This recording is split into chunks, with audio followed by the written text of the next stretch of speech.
যোৱা 25 আৰু 26 তাৰিখে ভাৰতৰ মাননীয় প্ৰধানমন্ত্ৰী শ্ৰীযুত নৰেন্দ্ৰ মোদীৰ নেতৃত্বত অসমত যি এডভান্টেজ আছাম কাৰ্যসূচী হৈছিলে সেই কাৰ্যসূচীত গোলাঘাট ইণ্ডাষ্ট্ৰিয়েল ডিপাৰ্টমেণ্টৰ পৰা আমাৰ আগৰো আঁতৰ ছ'চাইটিৰ সদস্যসকলক তালৈ প্ৰতিনিধি হিচাপে নিমন্ত্ৰণ কৰা হৈছিলে।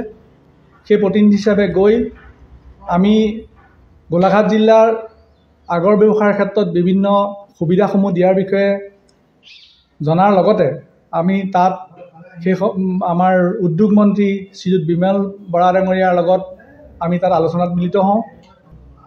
আমাৰ এটা বহুত দিনীয়া পুৰণা সমস্যা আমাৰ যি ডেগত আমাৰ আগৰৰ তেল নিষ্কাশনৰ ব্যৱস্থা কৰা হয় সেই ডেগৰ ইন্ধনৰ ক্ষেত্ৰত আমাৰ এটা সমস্যা আছিলে। সেই ইন্ধনসমূহৰ যিটো খৰচ হয় ইন্ধনৰ বা আমাৰ আনস্কিল লেবাৰৰ যিটো খৰচ হয় সেই খৰচৰ পৰা আমাৰ ব্যৱসায়ীসকলে লোকচান নহ'লেও লাভৰ মুখ তেনেকৈ দেখা নাপায়, যাৰ কাৰণে আমি বিভিন্ন সময়ত গেছ লাইনৰ কাৰণে নিবেদন কৰি আছিলোঁ। আমি তেখেতক মন্ত্ৰী মহোদয়ক সেই বিষয়ত অৱগত কৰিলোঁ। তেখেতে খুব সোনকালে কাৰ্যকৰী হোৱাকৈ ONGCৰ বিষয়ববীয়াসকলক মাতি তাতে আমাৰ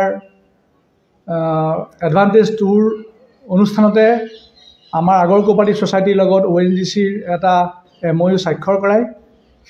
আৰু তেখেতে সেই স্বাক্ষৰ কৰাৰ লগতে অহা এপ্ৰিল মাহৰ 19-20 তাৰিখৰ পৰা আমাৰ এই কাম আৰম্ভ কৰিম বুলি পেলাই তেখেতে জনায়।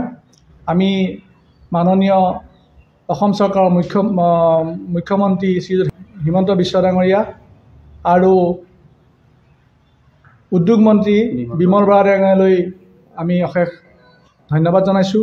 আমাৰ এডভান্টেজ আছামৰ যোগেদি আমাৰ আচলতে অসম চৰকাৰে হওক বা কেন্দ্ৰীয় চৰকাৰে হওক যথেষ্টখিনি এটা আমাৰ আশাৰ ৰেঙনি আমি দেখিছোঁ। বিশেষকৈ আমাৰ আগৰ ব্যৱসায়লৈ আমাৰ আশাৰ ৰেঙনি আহিছে।